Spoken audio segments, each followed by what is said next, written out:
नमस्कार. स्वाभिमानी TV news चॅनलच्या बातमीपत्रात आपलं स्वागत. धुळे महानगरपालिकेच्या शास्ती माफीला स्फूर्त प्रतिसाद. पहिल्याच दिवशी झाली 70 लाखाची वसुली. मालमत्ता कराच्या वसुलीसाठी धुळे महानगरपालिकेतर्फे 100% शास्ती माफी जाहीर करण्यात आलेली असून योजनेच्या पहिल्याच दिवशी नागरिकांचा स्फूर्त असा प्रतिसाद दिसून आला. दरम्यान धुळे महानगरपालिकेच्या तिजोरीत तब्बल 70 लाख रुपयांची वसुली झाल्याची माहिती अतिरिक्त आयुक्त करुणा डहाळे मॅडम यांनी दिली. शास्ती माफीच्या कालावधीत कर न भरणाऱ्या नागरिकांवर 1 एप्रिलपासून कारवाई करण्यात येणार असल्याचेही अतिरिक्त आयुक्त करुणा डहाळे मॅडम यांनी प्रसारमाध्यमांशी बोलताना स्पष्ट केले. त्यामुळे नागरिकांनी अद्याप कर भरलेला नाही त्यांनी त्वरित या योजनेचा लाभ घ्यावा असे आवाहन धुळे महानगरपालिका प्रशासनातर्फे करण्यात आलेले आहे.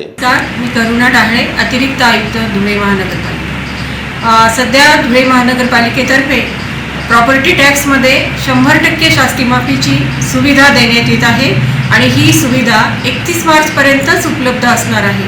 त्यामुळे सर्व नागरिकांना माझं आवाहन आहे की सर्वांनी आपला जो जास्तीत जास्त शास्ती माफीच्या योजनेचा फायदा घ्यावा आणि महानगरपालिकेत येऊन आपला टॅक्स भरावा. सध्या उन्हाळ्याचे दिवस असल्यामुळे महानगरपालिकेने तुम्हाला घराबाहेर पडून सुद्धा टॅक्स भरण्याची गरज नाही आहे. तुम्हाला ऑनलाईन सुद्धा टॅक्स भरता येऊ शकेल. त्यासाठी आपण एक QR कोड दिलेला आहे, तो स्कॅन करून भरू शकता. महानगरपालिकेची वेबसाईट आहे, त्याद्वारे सुद्धा तुम्ही भरू शकता. UPI याद्वारे सुद्धा तुम्ही ही पेमेंट ऑनलाईन करू शकता. यासाठी नागरिकांच्या अवेअरनेससाठी आपण महानगरपालिकेतर्फे 10 रिक्षांद्वारे आपण अनाउन्समेंट करत आहोत आणि या शास्ती माफीची सवलत त्यांच्यापर्यंत पोहोचविण्याचा प्रयत्न करत आहोत. साधारण कालपासून सुरुवात या टॅक्ससाठी, या शास्ती माफीच्या योजनेसाठी झालेली आहे आणि याद्वारे मला आनंद होतो की साधारण 70 लाखापर्यंत टॅक्स वसुली काल झालेली आहे. तर सर्व जास्तीत जास्त जे शास्ती लागलेली आहे अशा टॅक्स पेयर्सना माझी विनंती आहे की सर्वांनी तात्काळ महानगरपालिकेत येऊन किंवा अन्य ऑनलाईन पेमेंटद्वारे तुमचा जो टॅक्स असेल तो शास्ती माफीची सवलत तुम्ही त्याचा लाभ घ्यावा आणि या सुवर्ण संधीचा तुम्ही लाभ घ्यावा.